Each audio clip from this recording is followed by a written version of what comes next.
నీ దేవుడు నీ చేయి పట్టి నిన్ను నడిపించే దేవుడు ఆయన. నీ ప్రయాణాన్ని మధ్యలో ఆపేసేవాడు కాదు ఆయన.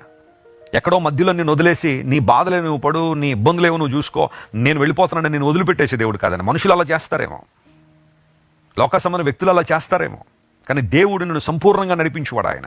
నేను తోడుకుని వచ్చేవాడు, నీ చేయి పట్టి నిన్ను నడిపించేవాడు.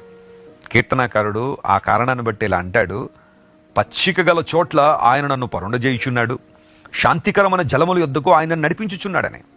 యేసుక్రీస్తు ప్రభువారు వెలుగుగా సత్యముగా ఈ లోకానికి వచ్చిన దేవుడు శాంతికరమైన జలముల యొద్దకు నేను నడిపిస్తారు. ప్రశాంతమైన జీవితం, శాంతియుతమైన బ్రతుకు, సమాధానంతో కలిగి జీవించడం, సమాధానాన్ని కలిగి బ్రతకడం. లోకంలో అనేక మందికి ఈ రోజుల్లో అన్నీ ఉన్నాయి, కానీ నిజమైన శాంతి లేదు, నిజమైన సమాధానం వారి బ్రతుకుల్లో లేదు. ఎన్నో గొడవలు, గందరగోళాలు, కలవరాలు, ఆందోళనలు. రాత్రికాల సమయంలో ఆ డ్రగ్స్ తీసుకోకపోతే చాలామంది నిద్రపడడం లేదు, ఎందుకంటే మనసులో ఏదో గలిబిలి, ఆందోళన. కానీ ప్రభువుని అంగీకరించిన వారు శాంతియుతంగా, సమాధానంగా బ్రతకడానికి దేవుడు సహాయం చేస్తున్నాడు. అందును బట్టే యేసుస్వామి పిలిచారు, ప్రయాసపడి భారం మోసుకుంటున్న సమస్త జనులారా నా యొద్దకు రండి, నేను మీకు విశ్రాంతినిస్తానని.